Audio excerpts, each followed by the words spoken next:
Let me tell you about a man I used to know. Good guy. The kind of guy who would give you the shirt off his back, who would stay late to help a coworker, who would always pick up the check because he didn't want anyone to feel awkward. Everyone loved him, or at least that's what he told himself. By 32, he was broke, overlooked for every promotion he deserved, and his girlfriend had just left him for someone she described as more exciting. He called me one night, drunk, confused, asking the question that breaks most men who were raised to be good. I did everything right. Why is my life falling apart? I'm going to answer that question today. Not with the comfortable lies you've been fed since childhood, but with the truth that nobody in your life has the courage to tell you. Your kindness, the very trait you've been taught is your greatest virtue, is the thing that's slowly bleeding your power dry. And until you understand exactly how this happens, you will keep giving and giving until there's nothing left of you worth respecting. Here's what most people get wrong about kindness. They think it's a single thing, a pure thing, something that exists outside the brutal economy of human relationships. It doesn't. There are two kinds of kindness operating in this world, and confusing them is the mistake that ruins men.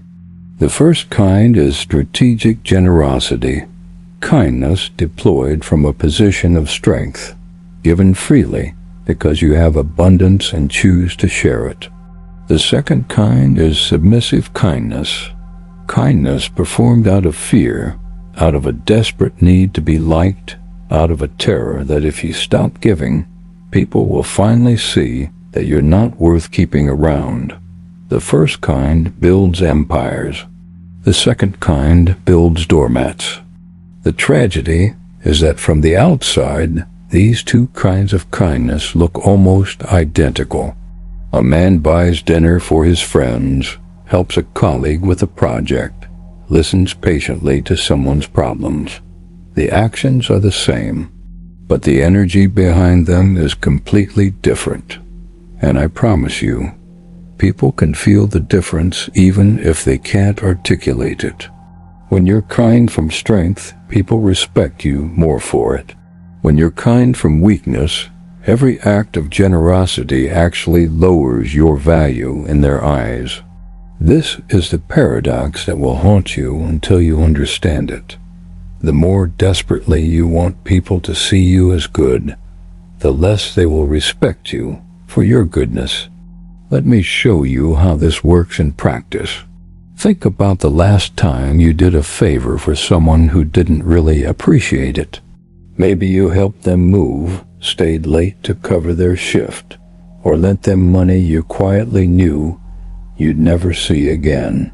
Now think about how you felt when you agreed to it. Were you excited to help, or did you feel that familiar tightness in your chest?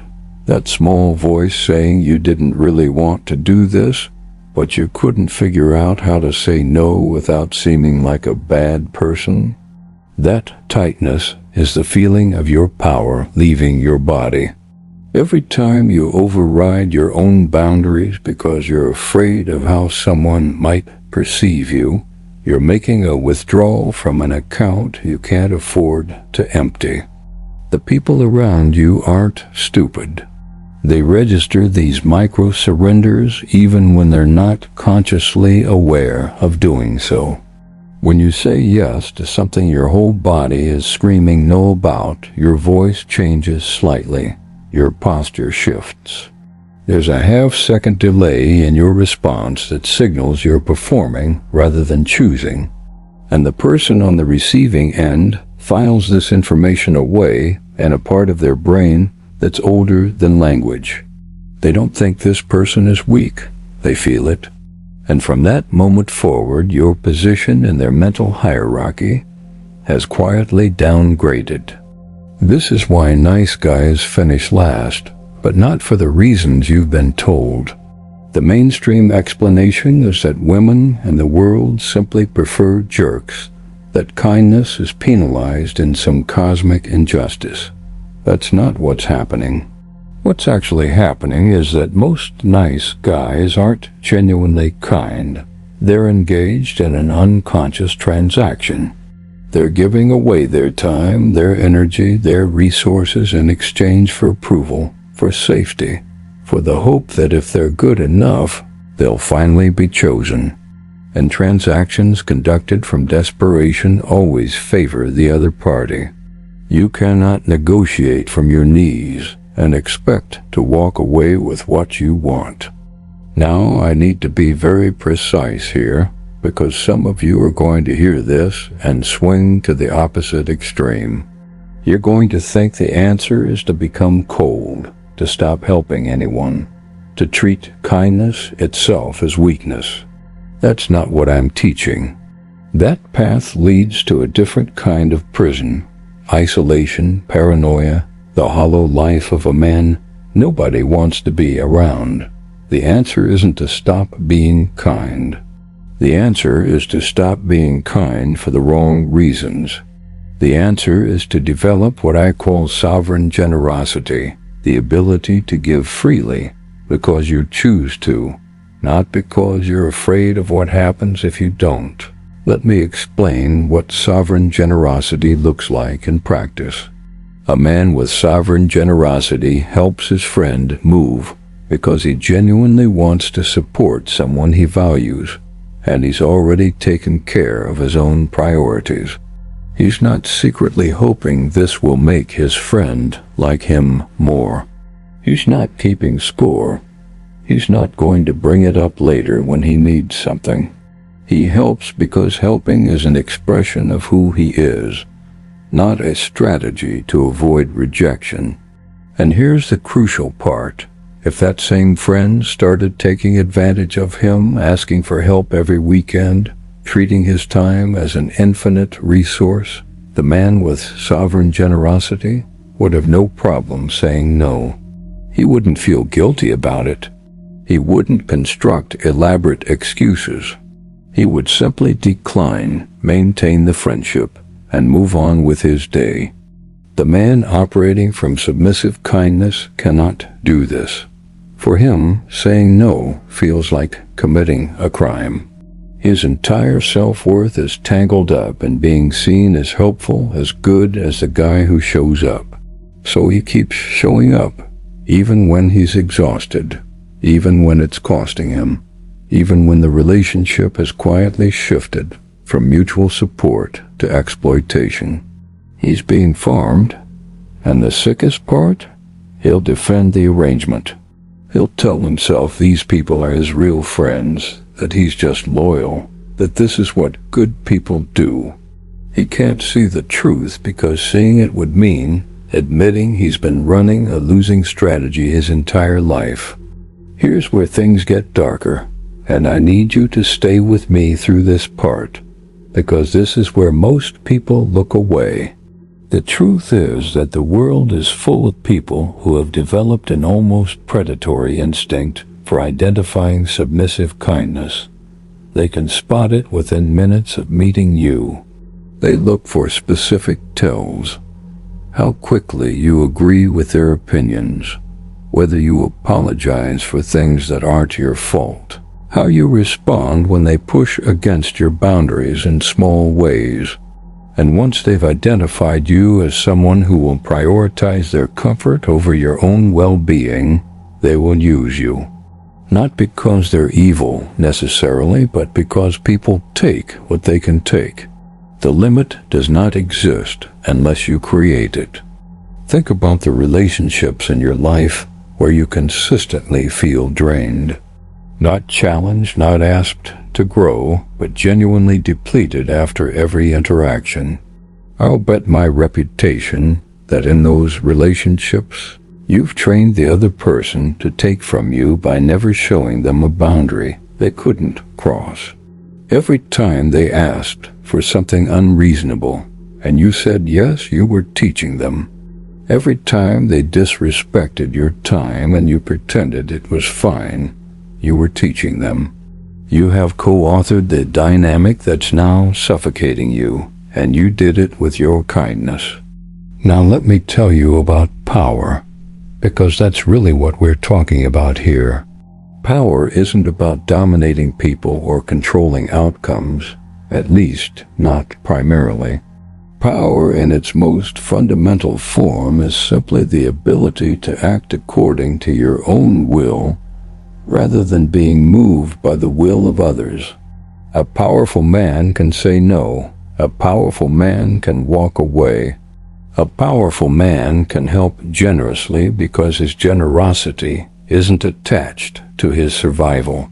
The moment your kindness becomes mandatory for you, the moment you cannot decline without feeling like you're failing some test of your worthiness as a human being, you have surrendered your power entirely.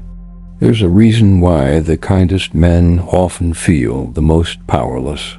They've mistaken self-sacrifice for virtue. They've absorbed the message that their needs don't matter, that wanting things for themselves is selfish, that good people put others first, always and forever. And this message has a source. It came from somewhere. Usually it came from people who directly benefited from your compliance. Parents who needed you to be manageable, teachers who needed you to be obedient, a culture that needs men who won't cause problems. You were programmed for submission and told it was goodness. You were domesticated and told it was morality. I'm not saying your parents were villains or that society is engaged in some deliberate conspiracy against you. It's more subtle than that. It's simply that from birth you were rewarded for being easy to deal with and punished for asserting yourself. Every time you suppressed your anger, you were told you were being mature. Every time you gave in during a conflict, you were told you were being the bigger person. Every time you put someone else's needs ahead of your own urgent desires, you were praised for your thoughtfulness.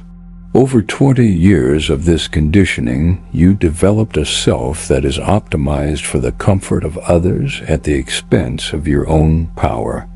And now that self is running your life, here's the pattern interrupt, the thing I need you to understand before we go any further. You do not owe anyone your kindness. Read that again if you have to. Kindness is a gift, and gifts freely given have value precisely because they could have been withheld. When you give out of obligation, when you give because you're afraid of what happens if you don't, you're not actually being kind. You're performing kindness while internally resenting every second of it. The other person doesn't receive genuine care. They receive a transaction dressed up as care. And on some level, they know it. They can feel the strings attached even when you've convinced yourself there aren't any. Let me talk about what happens in the long term to men who never break free from this pattern. I've watched it play out dozens of times. At first, the resentment is just a whisper. You feel it after a long day when you realize you spent all your energy on other people's problems. You feel it when the promotion goes to someone who plays the game while you keep your head down and do good work. You feel it when your partner takes you for granted in ways that would be obvious if you weren't so committed to believing in your own virtue, but you push it down. You tell yourself that selfish people feel this way, and you're not selfish. So you keep giving. The resentment doesn't disappear just because you refuse to acknowledge it. It goes underground. It ferments. It becomes a quiet rage that leaks out in ways you don't even recognize. You become passive-aggressive. You start keeping score even though you swore you never would. You develop a victim mentality, believing the world owes you something for all your sacrifices. Or the resentment turns inward and becomes depression, a chronic low-grade despair that comes from betraying yourself thousands of times in 1,000 small ways. Either way, the good guy you tried so hard to be eventually curdles into something much worse than the boundaries-having person you were so afraid of becoming. Now I want to give you the framework for escaping this trap. But first I need to dismantle one more lie you've probably internalized. The lie is this: if you start prioritizing yourself, if you start saying no, if you stop being the endlessly available helper, people will leave you. Your friends will abandon you.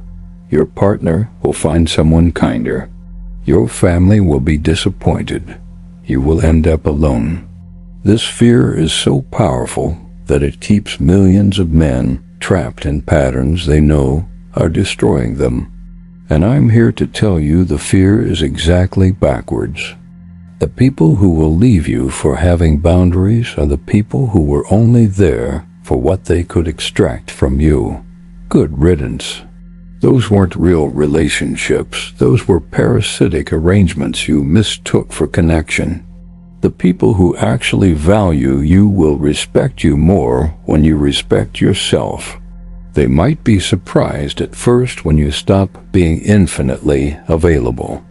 There might be an adjustment period while they recalibrate their expectations. But anyone who genuinely cares about you will ultimately be relieved to know you're a person, not a resource. They'll trust you more because your yes will finally mean something. They'll feel safer with you because they'll know you're not performing. You're actually choosing to be there. So here's how you start rebuilding your relationship with kindness and power. First, you need to develop what I call boundary fluency, the ability to say no without treating it like a crisis. Most men who struggle with this have exactly one way of declining requests: elaborate apologetic explanations designed to prove they're not bad people for saying no. This communicates weakness. It signals that you believe no is inherently wrong and requires justification. Practice saying no with simple, clean language. I can't make that work. That doesn't work for me. I'm going to pass. You don't need to provide a reason. You don't need to apologize. You don't need to offer an alternative. The no is complete in itself. Second, start paying attention to the moment of decision when someone asks you for something. Notice the split second where you feel that pressure, that pull toward automatic agreement. In that moment, create space. Pause. You can literally say, "Let me think about it," and get back to them later. This breaks the pattern of reflexive yes and gives you time to check in with what you actually want.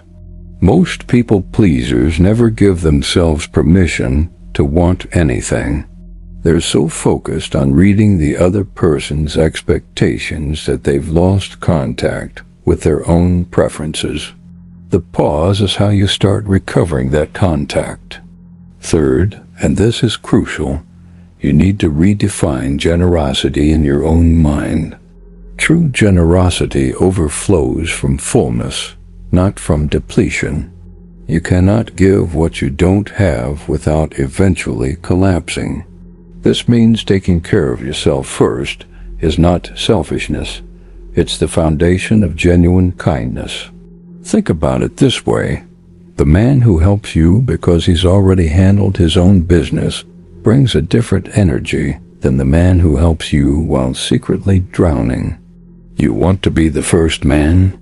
You want your kindness to come from a full cup, not from a desperate attempt to fill an empty one by getting people to like you.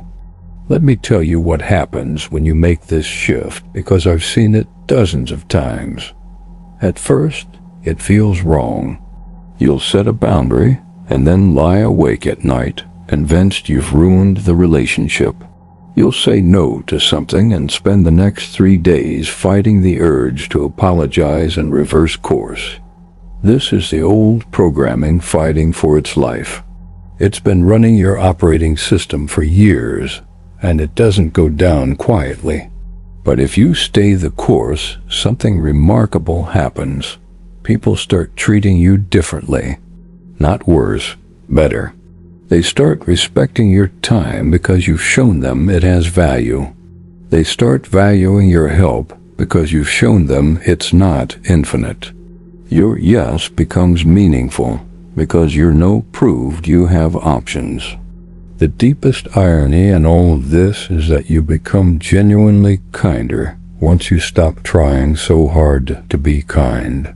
When you give from choice rather than compulsion, there's no resentment underneath. When you help because you actually want to, the help lands differently. The warmth is real. The connection is real. You stop being the guy everyone takes for granted and start being the guy everyone genuinely appreciates. Not because you changed what you do necessarily, but because you changed why you do it. The actions look the same. The energy is completely different. I want to leave you with something that might sound harsh, but I need you to hear it. Every time you betray your own boundaries to make someone else comfortable, you're telling yourself a story. The story is that your needs don't matter. The story is that you have to earn love through service. The story is that who you actually are isn't enough. You have to perform endless usefulness to justify your existence. That story is a lie, but it's a lie you've been believing with your behavior for years.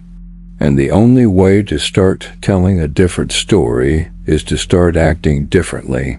Even when it's uncomfortable, even when the old fear screams at you to people please your way back to safety. You are not here on this earth to be a resource that others consume.